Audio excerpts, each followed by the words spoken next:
The first thing that I want to do is to kind of return to something that we were saying earlier this morning about the kind of changing historical context of where we are here at the 21st century. I don't know about you, but I can vividly remember back in the 70s, say, teaching classes and having students calculate how old they would be in the year 2000. And it seems so far off. And now it's 2013 and we're like, whatever. But I think it's really important for us to see this evolving dementia story, or neurocognitive disorder story, within historical context. So that's what I want to do. So I've adapted what I've got on this slide from the World Alzheimer Report, which we showed you in the first part of the session this morning, that we said all over the world people are starting to pay attention to dementia, okay? And the World Alzheimer Report came out in 2012 and specifically addressed the problem of stigma. It's a wonderful paper. You can get it free as a PDF download, and you don't have to give anybody your email address. And I've also adapted this from a very lovely book by two authors named Bartlett and O'Connor on a topic that I'll introduce to you in a moment. And so what I've tried to indicate here is a lightening of stigma. Now, I don't know whether we're ever going to get to the final circle where there's no stigma at all. But here's what I see and what these others have seen has happened. In the late 19th century and the beginning of the 20th century, we had a situation where there were a lot of people who had dementia who were in state mental hospitals. And some of you may remember the geriatric wards. If you worked in mental health, even in the 1950s, you remember that they had wards full of older people, many of whom were probably suffering from some form of dementia. But this had started back in the 19th century and into the 20th century. This county nursing home that John was talking about, I don't know whether you have them in California, but every county in Wisconsin had its, sometimes it was called the insane asylum. Do you remember that? Or the poor farm. Do you remember those? And it was an actual farm in Wisconsin where residents got out and took care of fields and animals. So we have a cemetery out at this county nursing home, which, by the way, now is very progressive and wonderful. But a cemetery where there were many unmarked graves because people were abandoned to this care. Nobody knew what to do with them. So this moves along in the 20th century, and we have a time when, towards the end of the 20th century, when we start talking more specifically about Alzheimer's disease. Some of you may remember in the 1970s we had the Alzheimer's and Related Disorders Association, ADRD, you remember that? And that was the precursor to the Alzheimer's Association. So they dropped the related disorders out of there. It was kind of awkward, but anyway, what was happening in the end of the 20th century was that we were taking a much more medicalized view of this. This was a time when we were struggling to get federal funding for research, and the idea was there's got to be a cure. We're smart people. We can figure this out. Dr. Alzheimer had discovered plaques and tangles in the brains of the people back in 1906. He published this article. So, through the whole 20th century, we weren't paying a lot of attention to this. After all, we had 2 wars and a depression. But nevertheless, we began to see that we could have possible drug treatment. So maybe stigma was fading a little bit. Now, something very important happened in the late 1990s. And this was the publication of a very important book, Dementia Reconsidered by Tom Kitwood. It comes out in 1997. I'll just write it here. 1997. Tom Kitwood, Dementia.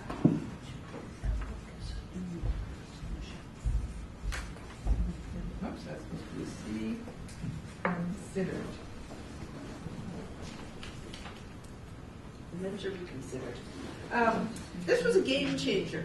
It's a little book from England that started to be read in the United States by people who were running nursing homes and people who were looking for a new way of dealing with the increasing numbers of persons who they had as residents who had dementia.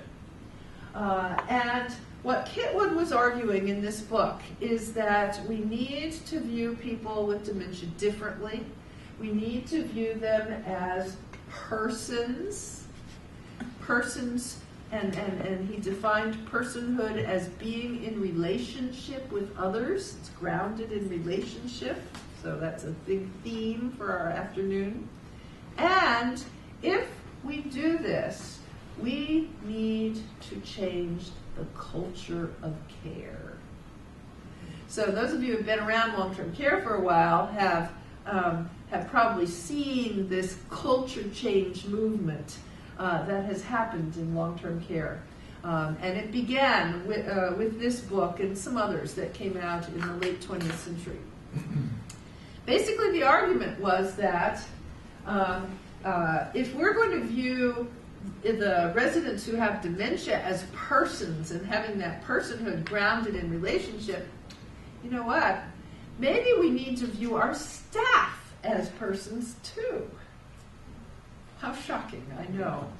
Maybe we need to get away from this idea that CNAs are just interchangeable people who we don't pay very much, who do all the, kind of dirty work, and, we obviously want to make sure they're doing their cares. But maybe we ought to listen to them, because after all, the CNAs are the ones who are closest to the residents. They're the ones who often know the residents best. But our typical nursing homes had been organized in this very strict hierarchical fashion, and the CNAs were on the bottom and they were not listened to. And so as this culture change movement started, osmosing out into the environment, people started to say, well, yeah, maybe we should sit down with our laundry folks and our housekeeping folks and our CNAs, because they see stuff. They know our residents. And you know what? Maybe if we have somebody who works in the laundry who plays guitar fabulously, we ought to take this guy out of the laundry and give him an hour a week to play the guitar and have the residents singing together, Maybe we could do this. This is sounding familiar, Okay, so again, trying to remove the stigma of dementia. And now, where are we? We have moved into the 21st century. We have this emphasis on early diagnosis, which means that dementia is going to be increasingly defined as a disease of middle age. And so we're starting to talk about something called social citizenship. It's just, thousands of miles away from locked away and forgotten, because what this means is that persons are seen as long as they feel comfortable doing this and want to participate in our communities, they should be able to do so. And when they go into long-term care, they should also have a say in their care. Somebody was you were describing where your mom is, where they get her up early in the morning? Yeah. Yeah. 5 o'clock in the morning, they wake her up, and then they feed her, and then they stick her in a chair, and they just put her in this room. Yeah, well, that is old culture of care, okay? That is old culture of care. New culture, which many of you have seen, I'm sure, is to say, you want to sleep till 8:30? Sure, sleep till 8:30. We'll make sure there's some coffee on, and you like muffins for breakfast? Yeah, no, we'll have some muffins for you. When you want to get up and have some muffins, fine. And if you're the kind of person who's a night owl and you want a little snack at night, yeah, we'll keep a snack here for you, and you can come get the snack. Not you have to be in bed at this certain time because we're going to wake you up at that certain time, etc. So it's a completely, new approach to how we view residents and how we organize long-term care. So social citizenship is moving out into conversations, and I'll return to this a little bit later. And that may be what finally enables us to eliminate stigma. One element of this social citizenship is something that we were talking about earlier, is the number of books that are being written by people with a diagnosis. They're witnessing to what this is like. And they're doing blogs. And John's going to tell you in a little bit about how we discovered a lot of interesting information because of the voices of people who have dementia are finally being heard. Now, that's the $64 question, isn't it? Are we going to cure? Is it going to take cure to remove stigma? No, I don't think so. I'm hoping that we can eliminate the stigma before we get to cure, because I don't know when we're going to get to cure. But that relationship is one we still have to debate. All right, now we've been tossing this word relationality around, and earlier in the morning I talked about this bio-behavioral need, this hardwired need we have to be attached to other people. That we need from early life on to have a sense of security and safety that other people give us. But we also need to feel autonomous. We all pass through toddlerhood when we learn how to do things for ourselves, right? And that's an important part of growing up. But how do we keep these two things connected? That's the philosophical and psychological challenge for us. Talk about that a little more. Let's talk about autonomy for a few minutes. Autonomy, as John said, is very often valorized in our culture. We think that if you are not autonomous, standing on your own 2 feet, doing everything for yourself, not being a burden, if you're not doing that, then you're less of a valuable person, right? And we need to criticize that. But on the other hand, we all want to have some sense that we can have some control in our lives. So for that person who has dementia, if it's the control just to say, I'm going to get up at 8:30, or I don't like muffins, or or I like that guy's shirt. Okay? She was making a decision. Not a complex, rational decision like we think about decision making usually, but she was saying, I see that. It's nice. I want to touch it. Right? Okay? So if we can see that kind of behavior as exercising some autonomy, we can begin to look at dementia differently. So you all remember Erik Erikson, right? Anybody who ever took Psychology 101 had to learn Erik Erikson's stages of life. And the second one that he proposed around toddlerhood was autonomy, where we feel tension between that and feeling shamed and doubtful about whether we can actually do anything. So I'm the toddler, and I go to try to button up my coat, and I can't, and my mother comes in and says, oh, here, let me do it. And then I feel like I can't do it. I feel ashamed. And one of Erickson's brilliant understandings of his whole theory, starting with trust, remember, it starts with trust and mistrust, is that this applies to old age. Old people struggle with this tension between feeling like they can do it and feeling ashamed. And you have probably counseled with older adults whose children have had to come in and start doing the finances, say. They've always done the finances. And they feel ashamed that they can no longer do it, that they no longer have the autonomy to be able to do that, or giving up driving, right? That's so huge. People feel shamed. My father had a major stroke. He was completely hemiplegic, and he couldn't drive. He thought he should be able to, but he still wanted to carry his driver's license in his wallet, okay? Because it was a part of identity as an autonomous adult. And so we struggle with these things, not just in toddlerhood, but we struggle with it across the lifespan.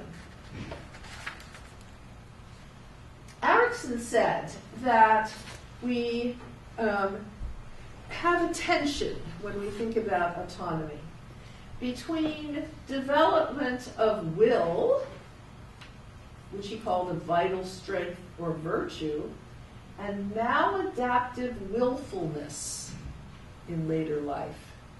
Maladaptive willfulness is, I will never give up my driver's license. Or worse, my car keys. Or my car keys. And, oh yeah, I ran into the mailbox and I clipped the mirror off the side of my car when I backed it out of the garage, or I bumped into that car when I was trying to park, or whatever. But that was somebody else's fault, or whatever. Maladaptive willfulness. And this is a conflict for so many families. This is difficult because it's often a question about safety, right?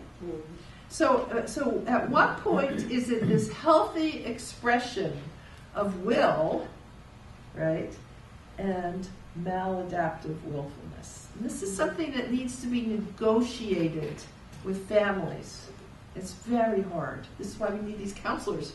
I like this quote. This quote comes from a book that Erik Erikson and his wife, Joan Erickson, wrote along with Helen Kivnick. It's called Vital Involvement in Old Age, and it basically takes Erickson's whole theory and applies it to older adults. It's very interesting.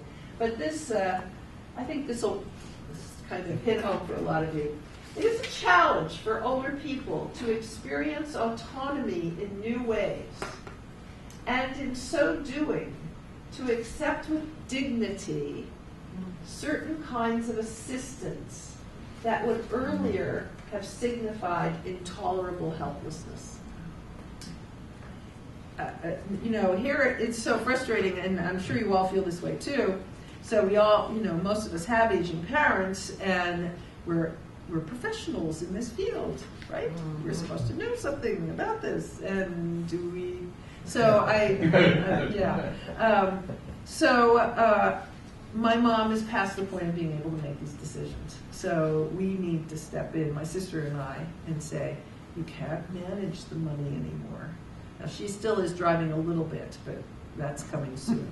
And even living, she's in an apartment around the corner from my sister, but that's not going to last much longer either. And it's going to be really hard because it's too late to have her be able to make a reasoned decision. Exactly. And so, this idea that it would be nice if people could accept with dignity certain kinds of assistance. We need to start educating people about that much earlier. We need to talk about how we are all dependent on one another, and that it's not a shameful thing. But we've attached so much shame to it, right? You know, Erickson identified that, so much shame. Again, this is a good conversation to have in congregations, right? You know, at what point can you manage to face up to this and let go? Okay, so we have this tension between attachment and autonomy. It's an tension, and, you know, somehow or other, we have got to figure out how to live in mutual dependency. Right? John will address that later. So, but recognizing that this is not easy, folks. It is not easy at all. Okay. So basically some research findings on friendship, some more. Some people used to say, well, when you retire and don't work anymore, you just want to stay involved and active in everything. And then other gerontologists said, oh no, you want to disengage, you want to go, you know, meditate or deepen yourself spiritually. And then the final answer was, look, different strokes for different folks. It all depends. You talked before about people who are introverted versus extroverted. It all depends. Our convoys shrink because we're growing older. That means the group of people that we're growing older with, it gets smaller. Your Christmas card list shrinks, right? And it's with age, but it's also changing social patterns. A lot of you aren't receiving as many Christmas cards anymore because people aren't sending as many anymore because postage has gone up and we send emails and all, okay? So changing social patterns too. We've already talked about how social relationships affect health and longevity, and how older people with a good friend have more opportunities to express their talents and abilities. Even things like poker playing, okay? Yeah. So we have various tests of friendships. We have tests of keeping friends and making friends. When I was doing this, I was remembering the Girl Scout song, make new friends but keep the old. Okay. Acts of omission. We all know what that is. It's when you say you're going to call your friend and you don't. 6 months later, oh, I really was going to call my friend, but I didn't. And commission, unwanted advice, cruel gossip. Unfortunately, I imagine some of you who work in long-term care have had to deal with that, about gossip and rumors running through the facility. Oh, I saw Mr. Smith going into Mrs. Jones's room. You know, things like that. It's going to be very hurtful. And feeling over-benefited. This is the one where people are trying to negotiate friendship in an environment where they may have a few more needs and people want to do stuff for them. And I feel like people are doing too much. People are bringing in meals for me, and they're taking care of my dog, and they're driving me to the doctor's office, and I can't give anything back in return. You ever heard that one? Yeah? Everybody's doing things for me, but what can I do for others? That's a test of friendship. And friends need to talk about that, and maybe congregations need to help friends talk about that. So, tests of friendship in making new friends. Well, that one. A lot of people move into assisted living and they want to be friends with people. They want to make new friends, but then maybe somebody's going to die in 6 months. It's very hard. The new friendships can be pleasurable and intense, but the research says they're not loved as much as the old friends. You like them, but you know, this is not the person you went to grade school with. It's different. And we need to acknowledge that, and we need to grieve it. When we can no longer have that friendship because of death, usually. So, here we are with continuing care residents. Affirm the new culture. The Kitwood new culture of memory care, relationally based. Extend hospitality to the wider community beyond bingo and performing dogs.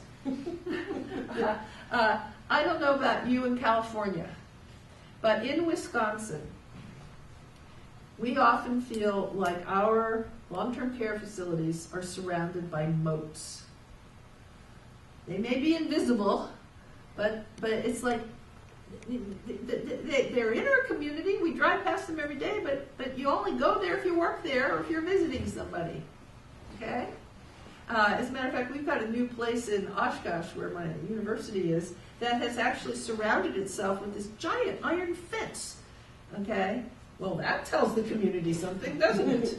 Either we've got scary people in here who we don't want to let out, or we don't want you in. So we need to extend hospitality, create settings where these friendships can flourish, affirm that life can continue to have meaning and value, and that residents can still serve others. I have a big ambition in life to form a kind of service club for people with dementia, long-term care residents. It would be sort of like the Boy Scouts or Girl Scouts or the Rotary, or, that they need to have a feeling that they can give service to others, that they can do, that their lives matter because they can help other people. And the new culture of long-term care is helping people do that. Well, this is what see the nice segue? Transforming the culture of long-term care through the arts. I was going to try to show this clip of a film called Finding Penelope. It's made by my friend Ann Basting's husband. And she wrote the play, Finding Penelope. She did an entire site-specific play in a continuum of care residence in Wauwatosa, Wisconsin. The audience walked through the entire facility following the actors. Many of the residents were actors in it. And they told the story of Penelope, of the Odyssey, of how she was waiting all those years for Odysseus to return home, and about what we wait for in long-term care. Anyway, so it's a little clip that's on the internet, and you can check it out and see how you do a whole play within a nursing home. I'm not going to read all this to you because you'll have the printout, but it's just talking about how transformative this was. It took over a year to design it, and they used college students and the residents, and the whole staff of the whole facility did this. Some of you know Larry Minix, who's president and CEO of Leading Age. He gave his testimony about how Penelope was such a good thing. So this is the place where Penelope was shown, Luther Manor. They've developed a whole program for what they call art care. There's brochures and manuals for how to do this that actually I think I put on your bibliography. You all probably know Memories in the Making, the arts. This was born in California. Very popular program. Meet Me at MoMA, you might know that program, bringing people who have dementia into art museums to look at art, to make art. And we have our own type of program in Wisconsin and Minnesota, although we don't have Van Goghs on the wall to show. It's pretty fabulous. This is the Alzheimer's Poetry Project. It's a national project of bringing poetry into long-term care for people who have international people who have dementia. He's coming to Appleton this spring. He came to John's residence. John's residents are pretty far along. And he had them doing call and response of a Shakespeare sonnet. He'd say a verse and they'd say it back, and if they couldn't speak, he would come and he would make, and they'd get the motions. They danced by the silvery moon. Yeah, it was just amazing. And they did Emily Dickinson, and they did Wordsworth, and then they made up their own poem. The arts, yes. This was a program that I did at Brewster Village. This is our county nursing home that I was telling you about before. Got a community foundation grant, $10,000. Brought artists in to work with the staff. One of the important things about doing these arts programs is having these community celebrations to get rid of the moat. right? So you bring the community in to see what the residents can do. And then we took the art that the residents made out into the community, and we had it exhibited at a gallery in town. This is some of the things we learned from doing this. It's not therapy. Helps the staff. Everybody feels the pressure to do it right, but this is failure-free, as we like to say. So here are some of our works. I always loved that. The woman told a fabulous story about why she drew that little curl on top of this guy's head. It's really great. This is a mosaic that the residents worked on together. You can't really see this, but this is using old tobacco sticks and painting them and decorating them, and then we made this frame for a mirror. And this one, again, you can't really see it very well, but this was painted by a woman with very late-stage dementia, could not speak. I didn't even know if she was going to be able to participate in the group. And one day, oh, there we go. Yeah, one day she came up with that. And we used that in all our publicity. And it was, Crazy hair day makes me oh, yeah. One of the residents, we didn't know it, but she was moving toward death. And she had drawn a self-portrait. And so I asked her, well, what should we call this? And she called it Crazy Hair Day Makes Me Happy. She was largely a face. Yeah. This was incredibly good likeness of herself with her hair just wild. Uh-huh. And then she called it that. And we exhibited that one.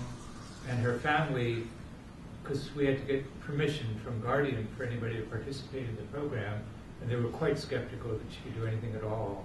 And then she went into her terminal week, and in her dying was surrounded by the art she had made.